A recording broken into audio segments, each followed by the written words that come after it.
he missed the biggest invasion in modern history. While thousands stormed the beaches of Normandy, he was fast asleep, in a barn. He woke up to silence, then gunfire. And what he did next, by pure accident, saved the lives of his entire unit. This is the true, unbelievable story of the American soldier who slept through D-Day and became a hero in the most unexpected way. The night before D-Day was anything but quiet. On June 5th, 1944, more than 150,000 Allied troops prepared to invade Nazi-occupied France.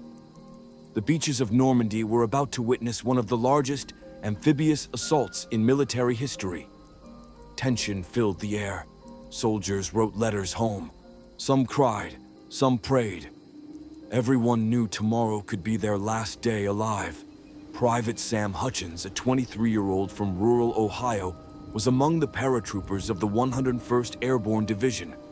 His orders were clear: board the transport plane at 2200 hours, parachute behind enemy lines under the cover of darkness, and help secure key roads and bridges before the main invasion force hit the beaches.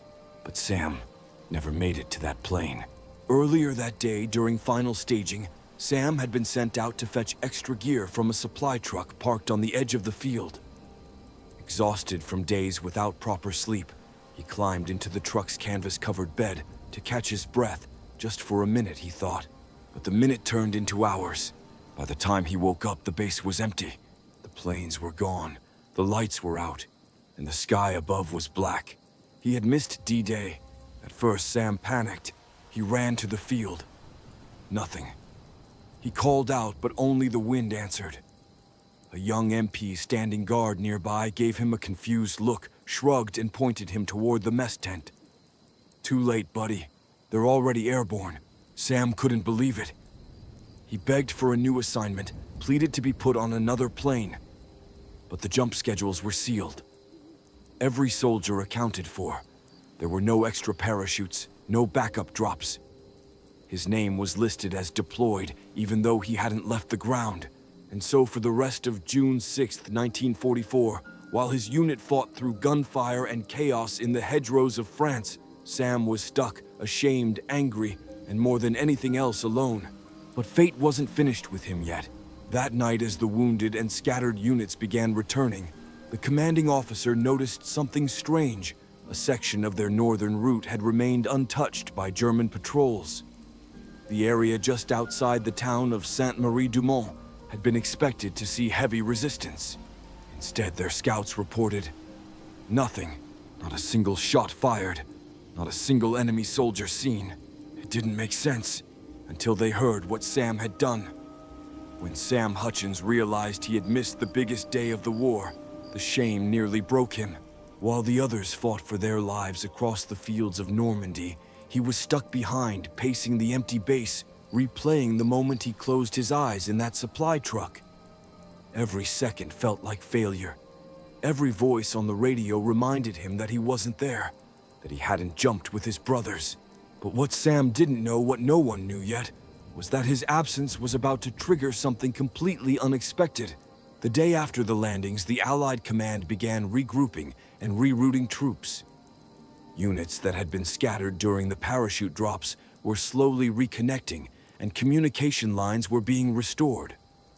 Intelligence reports started coming in, and something stood out. A narrow farm road near Sainte-Marie-du-Mont, north of Utah Beach, had been expected to be crawling with German reinforcements. But scouts reported it was completely abandoned. Even stranger, the few German patrols who had been stationed there the day before had retreated overnight without firing a shot. Military planners were baffled.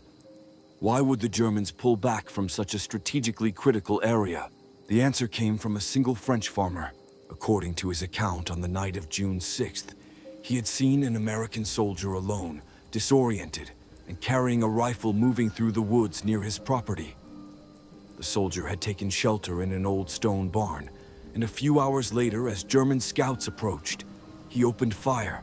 One man, one rifle, one burst of gunfire into the night. It startled the enemy, made them believe a larger unit had taken position nearby. And within the hour, The German squad withdrew toward Carentan, abandoning their route and leaving the road open for the Allied advance. That soldier was Sam Hutchins. When the story reached his commanders, they couldn't believe it. A soldier who had accidentally missed his mission had unknowingly intercepted a German patrol, created the illusion of resistance, and secured a route that helped hundreds of troops move through the area safely in the days that followed. What began as a moment of humiliation had turned into a miracle of timing. But for Sam, the word hero didn't feel right. He didn't plan any of it. He wasn't even supposed to be there. He had just been wandering, looking for a way to make himself useful, when the sound of boots in the dark snapped him into survival mode. Still, the impact was real. The patrol's withdrawal allowed the 101st to secure key roads faster than expected. Several units that might have run into resistance reached their objectives without incident.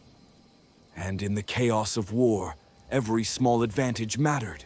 By the end of the week, Sam's name was known throughout the division, not as the guy who slept through D-Day, but as the soldier who, by being in the wrong place at the right time, saved lives. In the next part, we'll follow Sam's strange journey through the French countryside, how his solo path intersected with villagers, hidden resistance fighters, and a surprise reunion with someone he thought he'd never see again. Because the war wasn't over, and fate still had more in store for the soldier who slept through D-Day. For the next 48 hours, Sam Hutchins wandered through the French countryside alone, armed with only his rifle, a half-empty canteen, and a map torn from an operations folder. He moved carefully, hugging hedgerows and slipping between shadows. He didn't have a squad, a radio, or orders, just instinct and a deep, gnawing need to find his unit. But Normandy was chaos. Fields were littered with debris. Roads were blocked or mined, and the enemy, though retreating in some places, still lurked in others. Sam had no idea who was around the next bend. Allied German civilian. Then just before dawn on June 8th, he heard a sound he hadn't expected: a child's laugh. It came from behind a half-collapsed stone wall near an orchard. Sam froze, lowered his rifle, and crept closer. That's when he saw her, a little girl, no more than 6 or 7, sitting in the dirt beside a goat. She was drawing shapes in the soil with a stick. Behind her, barely visible, stood a farmhouse, and beside it, 2 adults with tired eyes and dirt-streaked faces, a French couple who had stayed behind when most villagers fled. Sam raised his hands and whispered in broken French, "Je suis Américain." "I'm American." The man stepped forward, cautious but curious, then finally smiled and nodded. They offered Sam a place to rest, bread, water, and something he hadn't had in days: human warmth. That night, Sam slept not in a barn or ditch, but in a bed, briefly but deeply. And in that quiet farmhouse, he heard stories of Nazi patrols, of hidden resistance fighters, of neighbors who had disappeared. The couple told him about a group of American paratroopers who had passed through 2 nights before heading toward Carentan. Sam's hope reignited. He might still catch them. Before he left, the farmer's wife pressed a small loaf of bread into his hand and said, "Bonne chance, soldat." Sam nodded, thanked them as best he could, and disappeared back into the hedgerows. Over the next day, he moved faster, his body sore but his purpose renewed. Then, just after midday on June 9th, as he crossed a shallow creek near a bombed-out farmhouse, he heard a sharp whistle. A soldier's whistle. He dropped to the ground, heart-pounding finger on the trigger. Another whistle came 3 short bursts. It was code. Then came a voice, "Don't shoot friendly." From the tree line, 2 figures emerged, rifles raised but smiling. They were members of his own division. Sam staggered to his feet, disbelief and relief flooding through him. One of the men, Corporal Jamie Reyes, shouted, "Sam Hutchins, we thought you were dead, man." They embraced like brothers, dust, sweat, and tears mixing under the afternoon sun. Back at their makeshift command post, Sam was welcomed like a ghost returned from the grave. Word had already traveled about the lone shooter near Sainte-Marie-du-Mont. Now the myth had a face, But Sam wasn't done yet. He requested to rejoin active patrols immediately. His commanding officer, a wiry, gray-eyed captain named Morgan, looked at him for a long moment before nodding. "You've already done more than most," he said. "But if you want to finish what you started, we've got a spot for you." And just like that, the soldier who had missed D-Day by accident became part of the effort to push inland toward Carrington, this time wide awake. In the next part, we'll follow Sam's role in the days that followed the battles, the bond with his squad, and the moment he was offered something no one expected, a medal for heroism, and the impossible decision he had to make. Sam Hutchins didn't ask to be called a hero. He never planned to miss D-Day. He didn't draw up a strategy or coordinate a defense. He simply reacted in a moment of fear, firing at shadows trying to survive. But in war, outcomes matter more than intention, and his accidental actions had saved lives. So when he returned to active duty with his unit outside Carrington, everyone wanted to shake his hand. To Sam, it felt strange. The guilt hadn't left him. The shame of missing the jump, of sleeping through what was supposed to be his defining moment, still weighed heavy on his shoulders. But his comrades didn't see that. They saw the man who had cleared the road, who had reappeared from nowhere, who had walked into chaos and come out standing. And in war, that counted for something. Captain Morgan pulled Sam aside one morning after a skirmish along the hedgerows. The captain looked tired, like most men did by the third week of June, but his voice was steady. "Hutchins," he said, "I've put your name in for commendation. Bronze Star. It's pending review by headquarters." Sam blinked. "Sir, I don't think I deserve that." Morgan raised an eyebrow. "I know you don't. That's why you probably do." Sam didn't know what to say. The idea of being rewarded for something he didn't mean to do. It didn't sit right. But the war didn't slow down for personal reckonings. The days ahead were filled with movement. Skirmishes, raids, and one mission in particular that would change everything. On June 15th, Sam's unit was sent on a recon mission to scout a cluster of farmhouses believed to house German snipers. The terrain was open, the approach risky. Sam volunteered to go first. He crawled through wheat fields, heart racing, the weight of his rifle heavier than ever. Every rustle could be a trap. Every bird call could mask a bullet. But when he reached the first building, he saw something unexpected. A white cloth tied to the gate. A signal. One he remembered from basic training. It meant civilians inside. He signaled the others to hold, then crept around the side, careful, slow. Inside, he found an elderly woman, 2 children, and a wounded man, French resistance fighters, barely clinging to life. They had taken shelter after being ambushed the night before. The woman had tied the cloth, hoping someone would see it. Sam radioed for a medic. While waiting, he shared his rations with the children, knelt beside the injured man, and tried desperately to hold back tears. Not because he was afraid, but because this was why he'd come. Not to win medals, not to fire blindly into the night, but to make things better. Even if just for one person, one child, one moment. That night, under a sky peppered with distant fire, Sam sat alone cleaning his gear. Reyes approached, handed him a mug of bitter coffee, and said, "Heard HQ is pushing your award through. You okay with that?" Sam stared into the dark. "I don't know," he said. "I didn't mean to be brave, I just didn't want to mess up again." Reyes smiled. "Welcome to the club, Hutchins. That's how most of us feel. And if you think medals are for the fearless, you've never met a real hero." Sam chuckled. For the first time in weeks, the weight in his chest loosened. In the next part, we'll follow Sam through the final days of the Normandy campaign, and the surprising letter he would receive from a family he never met, thanking him for something he never knew he'd done. Because sometimes the smallest actions echo far beyond what we can see. The days after Carrington blurred into one long march. Fields gave way to forests, forests to villages. Each step forward meant more ground taken from the enemy, but also more weight on the shoulders of every man still standing. Sam Hutchins moved with his unit rifle in hand, eyes sharper than before, but heart softer. He had become quiet, not from fear, but from reflection.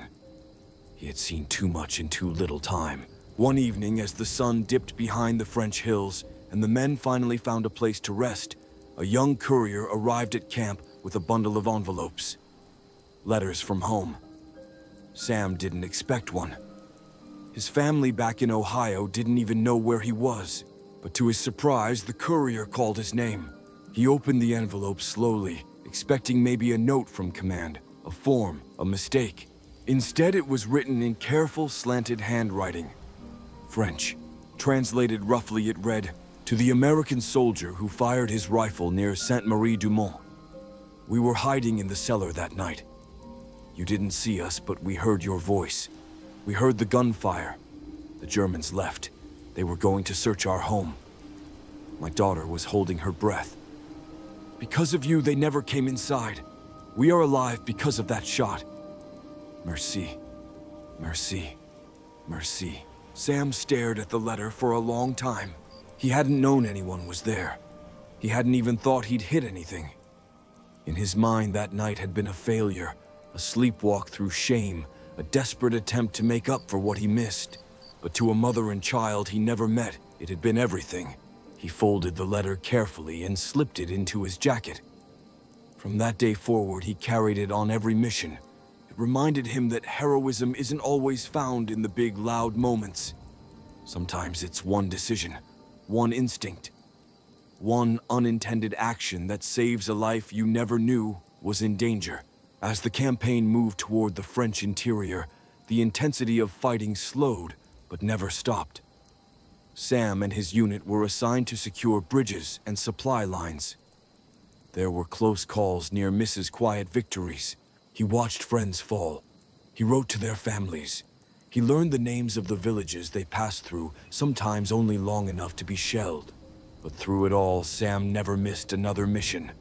Not because he feared failure, but because he had found meaning in the smallest things. A child's smile, a civilian's whisper, the warmth of bread handed through a broken window. One morning, while repairing a damaged Jeep axle, Sam noticed something scrawled on the side in charcoal, faint but legible. "Sleepy Joe strikes again." He smiled. The nickname had spread among nearby units, a light-hearted way to refer to the man who'd napped through history and still managed to come out ahead. He didn't mind it anymore. In fact, he'd started to own it. Sleepy Joe, they called him. The man who woke up late and in doing so, woke others to life. In the next part, we'll follow Sam's return home, how he struggled with the label of hero, and how one final encounter in peacetime reminded him that legacy isn't defined by medals, but by memory. When the war ended, the celebrations were loud. In Times Square, confetti rained. In London, strangers danced in the streets. Across the world, millions exhaled for the first time in years. But for Sam Hutchins, the silence after victory was deafening. He came home to Ohio in late 1945. The town hadn't changed much, same post office, same dusty diner, same faces. But Sam had changed. There was a weight he carried now, invisible but constant. He didn't talk much about what happened in France. Not about the night in the barn. Not about the road he cleared. Not even about the letter from the French family that he still kept folded carefully in the back of his wallet. When neighbors asked, "Were you there?" At D-Day, he'd pause, then offer a half smile. "I was around," he'd say. "Just took a different route." To most, he was just another returning soldier. But to a few, his story had already grown into legend. A local newspaper printed a short piece. Local man helped allies in Normandy while lost in the fields. The tone was playful, the facts a little fuzzy, but Sam didn't correct them. He preferred it that way. For a while, he tried to go back to normal life. He worked at the mill, helped on his family's farm, married a schoolteacher named June, who didn't ask questions about France, but always knew when to squeeze his hand a little tighter during fireworks or thunderstorms. Years passed, but the war never left completely. Sometimes he'd wake up sweating, convinced he'd missed something again. A mission, a call, a voice in the dark. and each time he'd reach for the letter, the one with the hand-drawn flowers at the bottom, the one that said, "Because of you, we are alive." It grounded him, reminded him that even when he didn't feel like a hero, he had been someone's. Then, one spring afternoon in 1961, something happened that shook him more than the war ever did. He was sitting on a park bench watching pigeons scatter near a fountain when a young woman approached him. Her accent was soft, but her French unmistakable. "Pardon me," she said. "Are you Samuel Hutchins?" He blinked, nodded slowly. She smiled, then reached into her purse and pulled out a photograph. It was old black and white, slightly faded. A little girl, sitting beside a goat, drawing in the dirt. "I'm Claire," she said. "My mother wrote you a letter in 1944. Sam's heart stopped. She told him everything, how they had hidden in that farmhouse cellar, how they heard the gunfire, how they held their breath thinking it would be their last, and how afterward her mother cried, not from fear, but from relief. "I grew up knowing your name," Claire said. "Not from newspapers, from gratitude." Sam sat in stunned silence.